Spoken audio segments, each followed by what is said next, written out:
I will be mailing out the middle of September reminders of the past due amounts because we will be getting ready for our second half tax bill at that time. Town clerk last week, they just did $21,000 in autos and things. And what I need to let everybody know again and remind people that I'm having extended hours Tuesday, Wednesday, and Thursday evenings from 5 to 8 for new voter registrations and for absentee ballots. And that would be the 18th, 19th, and 20th of August, the 25th, 26th, and 27th. And then the Saturday, August 22nd and August 29th, I will be open from 8 to 2.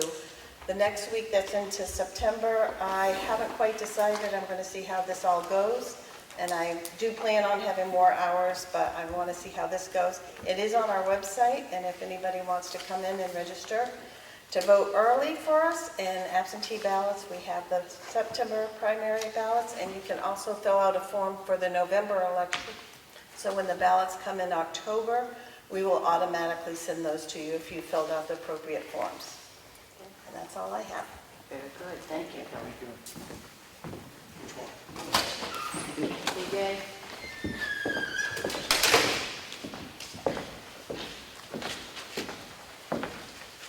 Start with the highway. For the highway, last week we helped flush the sewer line for the town hall. Had a smell in here to try to take care of it. Took the water truck and helped Bo flush those. We graded Thurley Road and Valley Road again. Hauled 211 tons of grit and we should be good. We should have enough sand until get us through January. We had the inductor truck come up on Moltenville Road and we cleaned a few catch basins and the furthest system up toward the old hair salon. That one has failed, along with the one right across from Door Street. That one has failed also. So in the next week or two, we're going to have that road torn up, quite a bit of it. We're going to replace the pipe and replace the catch basins if needed. We had a couple trees. Harry was out doing a little exploring on Polly's Crossing, had 2 trees down up there from the wind blow. We went up there and got that. We continued cleaning the drains and granite, and this up here is a total of, I want to say it was around 2,500 gallons the first time. No water come out. We don't know where the water went, so the pipe is completely failed, so we do have to change it. We're only crossing Moltenville Road in one spot, which is just this side of the old hair salon. We're going to be crossing the road there. Other than that, these ones are all going to be off the side of the road. For the transfer station, they monitor daily activities. On Monday, they shipped a compactor number 2. Thursday, they shipped compactor number 1, CD. Friday, they shipped out a load of metal, cleaned area, and replaced containers after shipping them. We are going to be doing a little bit of work down at the transfer station on the scale, and we're going to kind of change the flow of the dump. We're going to move where the tire container was and kind of try to slope that off, make it a little easier for people to maneuver around and get ready for, there's an influx of people and they're doing a lot, so we're going to try to make that a little better. For government buildings, we do have some locks going into the police department, new locks. The library should be all set. We just finished up there. Chris is going to be cleaning out, pressure washing the front of this building. And he did start today cleaning a little bit in the rec for the fields. We pretty much gave a makeover to the Y field and Constitution Park. And other than that, everything's pretty good. Sounds good. Okay? Thank you. Thank you. Tony? We had another busy week. Nothing really stands out of the ordinary. Typical calls. We did have like 3 bad motorcycle crashes, which was weird. It seems like motor vehicle accidents are awfully busy right now, and I can't figure out why. Yeah. I can figure out why. Have you seen the people on the road lately? I think it has a lot. Something might play a factor with I think that construction zone up there on that end of town, in the south end by Green Mountain, is really frustrating people. Yeah, it is. And I think they're getting out of that, and then they drive into that chaotic area where Circle K's and everything. We had another bad crash there today. So, but other than that, nothing out of the ordinary. Thank you. Thank you. Thank you, Tony. Yeah. Matt? We had quite a busy week. I spent a lot of time trying to do accounts payable and payroll processing and preliminary budget conversations while juggling a lot of public input or concern about the ZBA meeting last week. The ZBA did meet.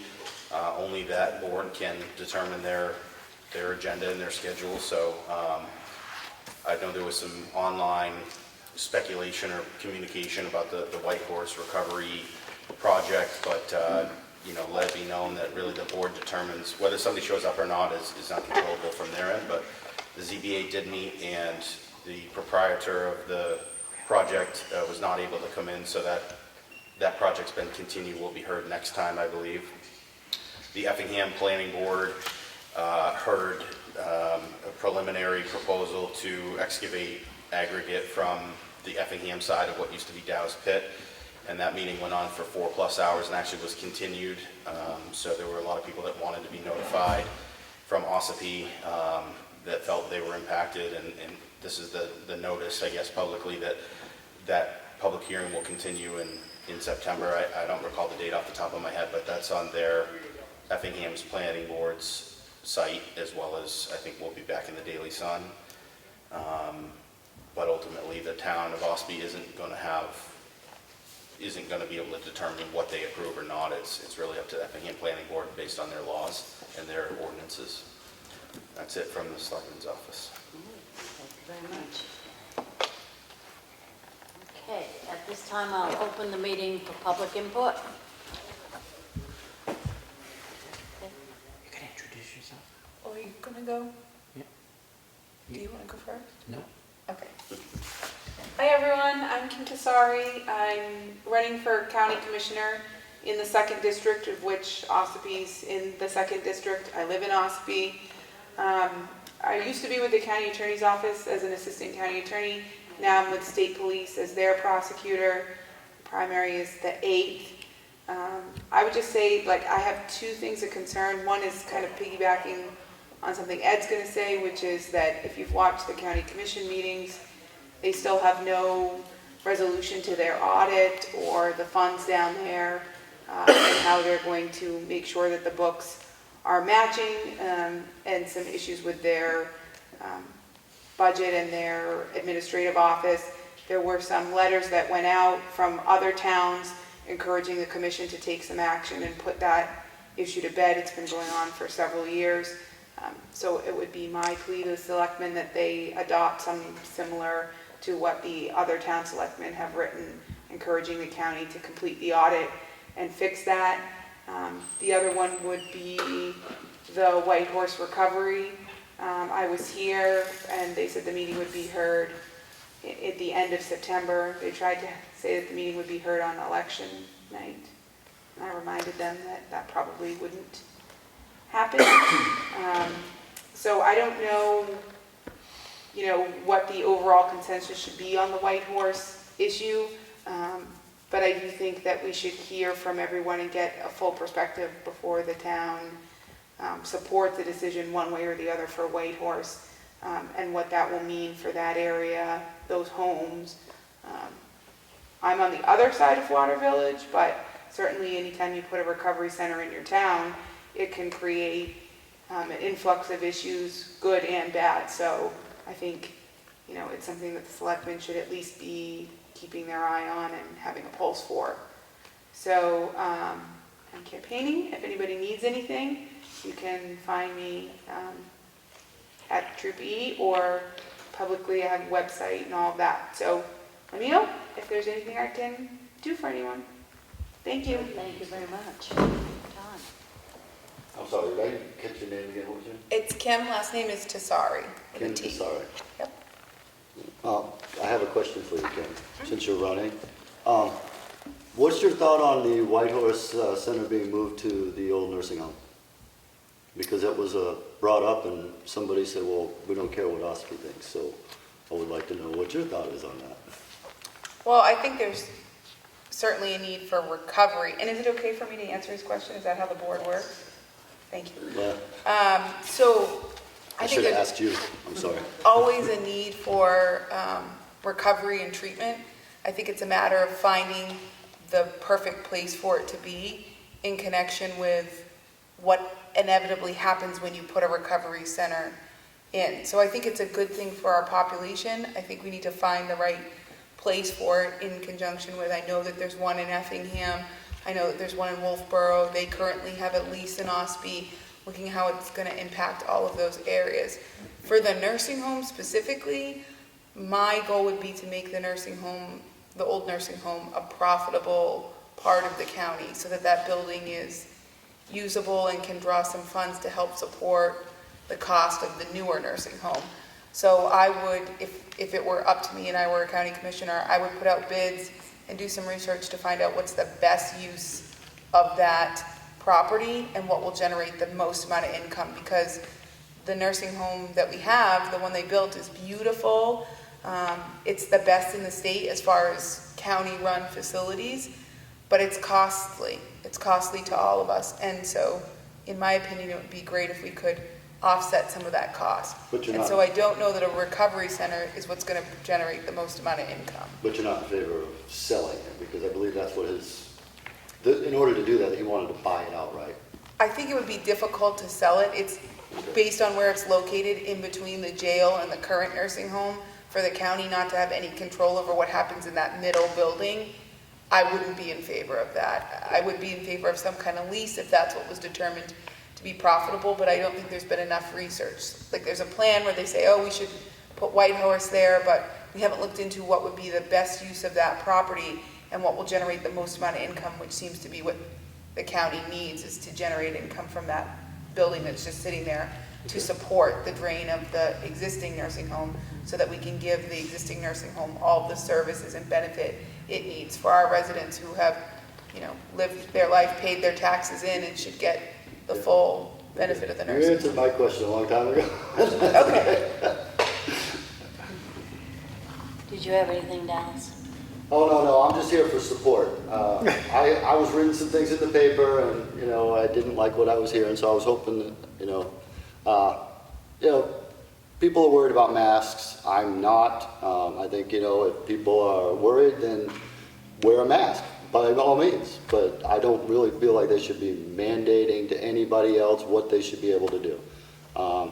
And you guys have been great, so I have nothing to complain about. I did hear something about somebody in the Ossipee Selectmen in the paper saying, oh, he doesn't believe in the mask, and, I'm here to support you on that. I don't believe in it either. I think that we've been 8 months into this virus, and we were supposed to be 2 weeks into flattening the curve.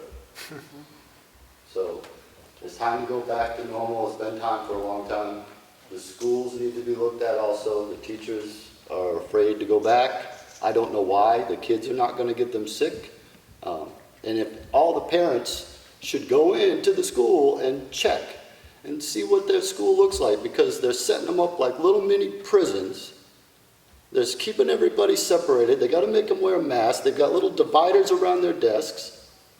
That's not a school setting. That's not a learning environment.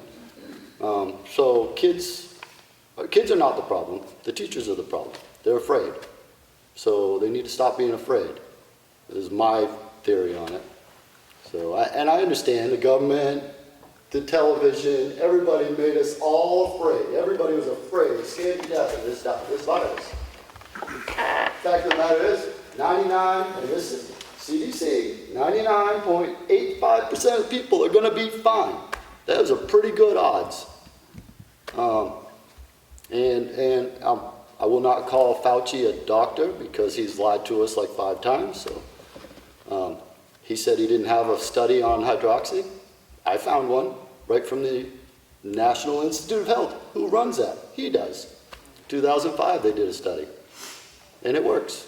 So I can pull it up. Actually, I saved it on my phone in case anybody wanted to see it. But this study that he said wasn't done, was done. So a lie. So he's lied like 4 or 5 times. I don't know why anybody would continue to believe somebody that lies to him. But they are. So, and I probably shouldn't throw my opinion out there like that because there's a lot of people that would disagree with me. But, It's good there's a lot of people that do agree with me, so it's a split decision right now. Anyway, that's why I'm here, just first of all. Thank you. Okay. My public comment. Yep, May go I, ahead. may I approach the bench? Yes, you can. I want to share with you the letter from Melanson and Heath. This is the second letter. This is in reference to the county audit. This is what Melanson and Heath sent the second time. It's a little more concerning to me. Should be for you too. I explained up in Tamworth the other night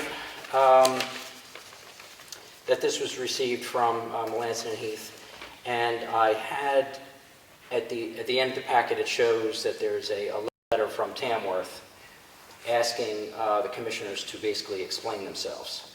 And what I'm respectfully asking for now is to you to do the same thing and ask them to explain why their audit's not done and what steps are being taken to assure that it is done. The information is not being received by the auditor, and you'll see on the first page the listing of the things still have not been received. And if you watch the video of the explanation by the finance manager, you will be even more concerned. So I would encourage you greatly to also send a respectful letter to the county asking them to explain their reason why their audits aren't done. I have been watching meeting videos from the commissioners going back to 2013. Each and every time an auditor came to this county, each and every time a performance audit was done, Commissioner Babson is sitting there in the room. And these issues are still plaguing the finance department. It's amazing to watch the video for that long and see this going on year after year after year. So I would just encourage you to write a letter to the commissioners and or even attend the Wednesday meeting, get on the agenda or make public comment, and you ask them what steps are being taken and why is this happening year after year. I would look forward to being able to go up there, videotape an hour-and-a-half meeting, and then go home and not have to worry about this. We don't want a repeat of what happened in 2015 when the DRA could not set the tax rate, when we found out that audits, that the delegation was lied to and money was put aside for audits, but then were never done. I mean, if you go back, we had to appropriate $2.4 million because there was a misstatement of revenue. So we cannot let this continue. So I'm not going to shut up about this because we can't let this keep happening. So I would just encourage you to write a letter. I gave you the copy of what Tamworth said. Thank you, Ray. Thank you. It is a point of absurdity that the county has not completed their audit in a timely fashion. I've watched some of the meetings and it's quite embarrassing. Yeah. I couldn't imagine us doing that. Yeah. It's a simple process. I don't understand the incompetence that's going on. Blows my mind. I have to add something. Your indulgence. If you watch the videotape, see, I don't make up special effects. What people are saying on tape is what they're saying. The finance director actually says that she has to reconcile the monthly statements for the entire year of 2019. Now, unless I misheard or the director misspoke, it sounded like that they were not reconciled month after month. We do that monthly here. Every Yeah, month it's done. because if you look at here, it says, the cash, it shows here that are these accounts reconciled? The accountant cannot do general financial statements if you're not reconciled. So I get the impression that they have not been reconciling the books month after month. And I'm stunned that no state agency, no police officer, who's not here anymore, would go up there and arrest these people for doing this. I don't know how this happens. If you did not do your audit, what would happen to you? You're right. It's an embarrassment, one. Well, when I worked here for years, if you do it every month, when it's time for the audit, you're ready. I mean, it's not. But just watch the video and carefully listen to the explanation. You will say what is going on, and I'm not, and I don't, so I have respect for Commissioner Babson. I don't agree with everything he says. He's dedicated to his job, but my issue is, he has been up there for 26 years. Either as a delegation member down in Concord, so he's well aware that the audit had to be done. Right. Now he's up there on camera saying, oh, we got to get this audit done. Now you're saying it? Shouldn't you have been checking on this since you supervise? Why did two of the commissioners, including Commissioner Babson, not want to hire a CFO? Commissioner McCarthy wanted to hire a CFO, but she's one vote. So why would they do that? It just befuddles me. And I don't know what bothers me more is that nobody's up there at the meeting and nobody else is complaining about it. Yeah, everybody's worried about COVID-19, but this is your tax money. Right. I mean, it's stunning. So that's my final comment on that. Thank you. I could go on and on, but I know that. Madam Chair, could I add something to that? Sure. Another thing too that we're forgetting is I watched the most recent video. I'm sure you all remember a while back when they had that debacle about the county paying out benefits to dead people who are no longer entitled to the benefits.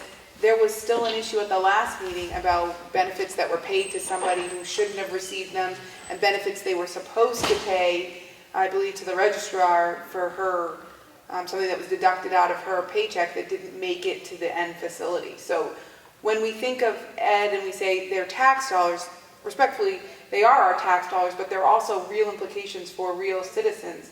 If one of our Ossipee town residents works for the county, they may not be receiving the benefit they should be, or they may be receiving one they shouldn't be, which is affecting our tax dollars. So it's a dual issue. It's in an effect of our residents and our tax money. So, Madam Chair, I'll be very, very brief. The last item, and I don't know if that's what you were talking about, is it was also said on camera that 2011 and 2015, that the finance director received a phone call or an email or correspondence from the New Hampshire retirement system. yes. And stated that there were 15 employees that didn't have the money taken out, and it was taken out of their check, but it wasn't paid to the retirement system. Right. If you recall, back in 2014 and 2015, when the DRA investigated because your tax rate wasn't set, that same problem existed, but on a larger scale. And I totally forgot about the dental for the dead, they called it back then. I tried to investigate that, had to spend my own money, thousands of dollars, to make them give me the information for all the years of medical records or medical invoices that went out. Because since it's public money and public employees, I was able to get that. I have yet to be able to figure out how much money we talked about that was lost years ago. But I'm just saying that, so the New Hampshire retirement system found that in 2011 to 2015, 15 employees did not have that money taken out. There are fines that are going to be levied. If this is something that, and I don't know how much money, they wouldn't tell me how much money they were talking about. I mean, if it's a few $1,000s, okay, everybody makes a mistake. But what happens if this was 15 employees that it was the whole entire year? How much money are we talking about? And the New Hampshire retirement system will fine the county. I would like the commissioners who made the error pay that amount. Well, the taxpayer is going to pay it. Yeah, well, that's what's disturbing to me. So I just wanted you to know that that problem exists. And again, if you go back to the videotape, year after year, Commissioner Babson was sitting in the seat. How could he be not aware of what's going on and take accountability? It seems like politicians don't want to take accountability for what they do. Thank you. Okay, I'm done. It's a mess. It's a mess. I can remember, I think it was one of the police officers when I used to send the retirement over weekly, $2.09 that they kept saying the town needed to send it to them for one employee. And we had to, but I mean, we worried about $2.09 and every years Right. nothing's been done. It's crazy. Because they keep pretty close tabs. Thought they did. Maybe Okay. on town. I have a copy of the Selectmen's meeting minutes for Monday, August 10th. I make a motion that we approve these. Second, all in favor? Aye.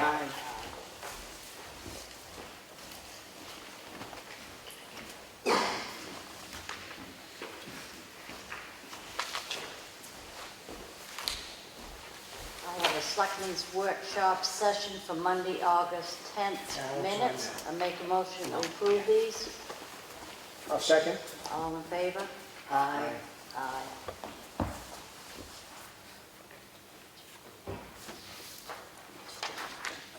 Was he here? John? No, I wasn't actually here for that. Oh, he was absent Yeah, that day, so right. that's I'll just mark on that absent.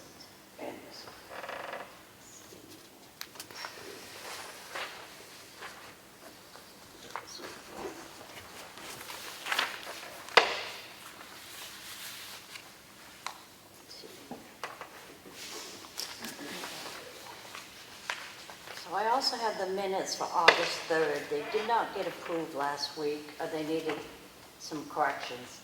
The corrections have been made, and I make a motion that we approve these. Second. All in favor? Aye.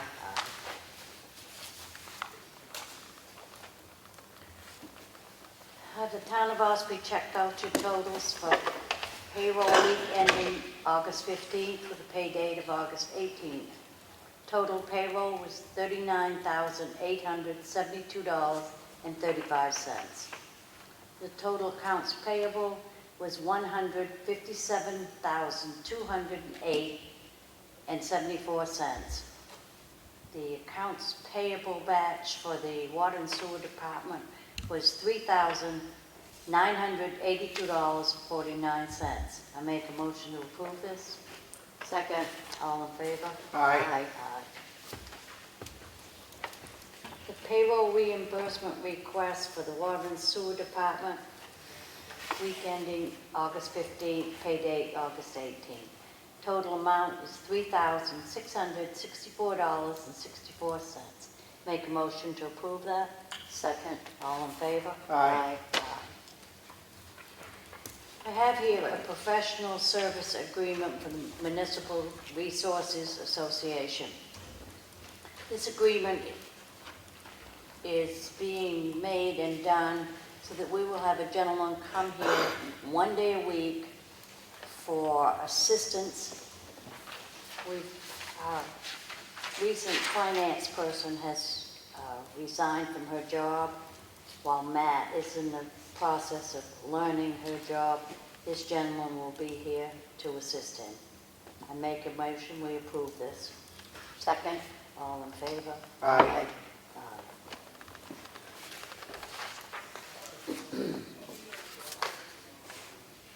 We've had 2 positions become available. New job descriptions have been typed up and ready for approval. The first one's for the building inspector / code enforcement officer / deputy health officer. This has been reviewed, and I make a motion that we approve this. Second. All in favor? Aye. Aye.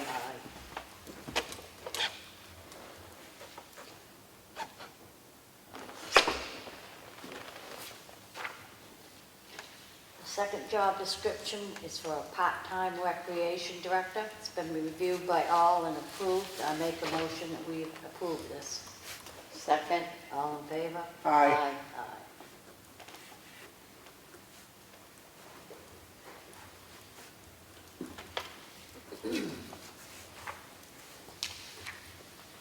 Our assessing clerk, Jesse O'Brien, received a note. Thank you so much for all the help last week. You really went above and beyond. I really appreciate it. This was from a Jen Delaney.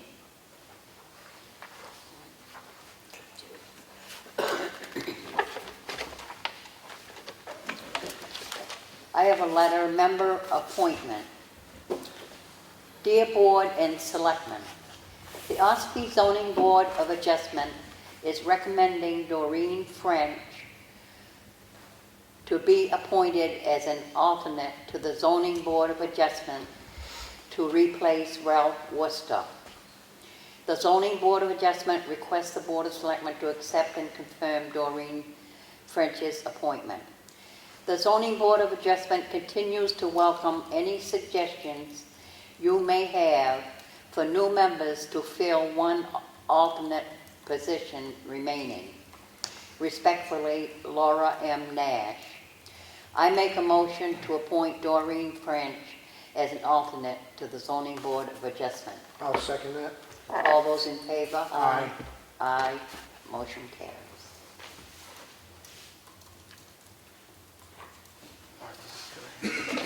I have a request for an abatement from Sarah Ralph and Thomas Ralph, Jennifer West.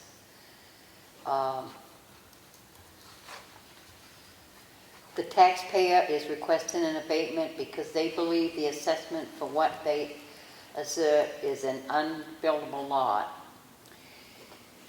The assessor has reviewed the information provided and recommends a denial. I make a motion that we deny this abatement. I'll second. All those in favor? Aye. Aye, motion carries.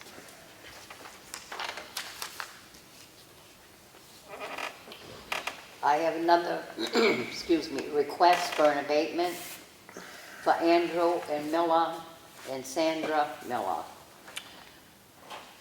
And this abatement request, the taxpayer is requesting abatement because they believe the assessment exceeds the market value. And this, the assessor recommendation is to deny this abatement. I make a motion that we deny this abatement. I'll second that. All those in favor? Aye. Aye. Motion carries.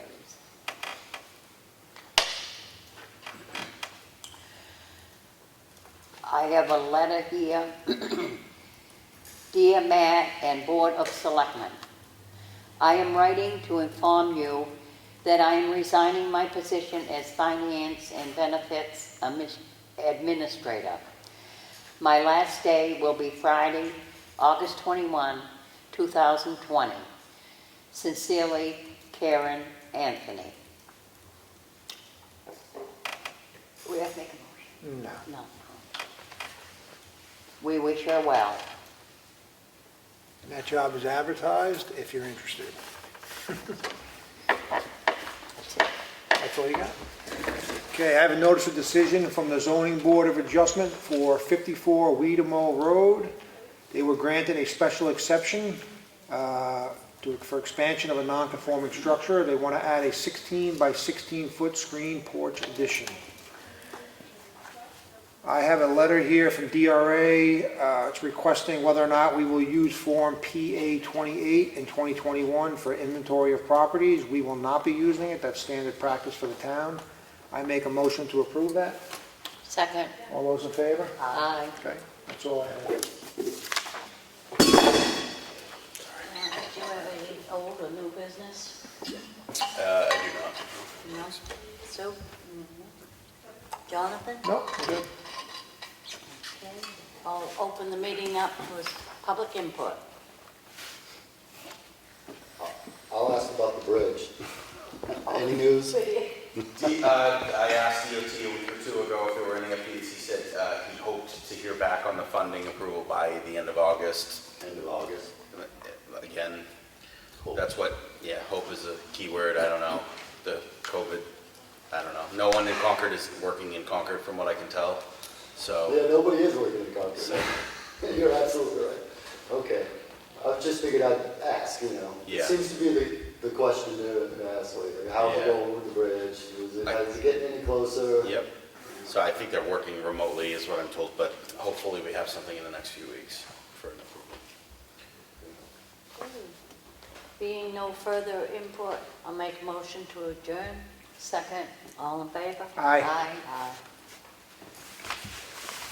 Aye.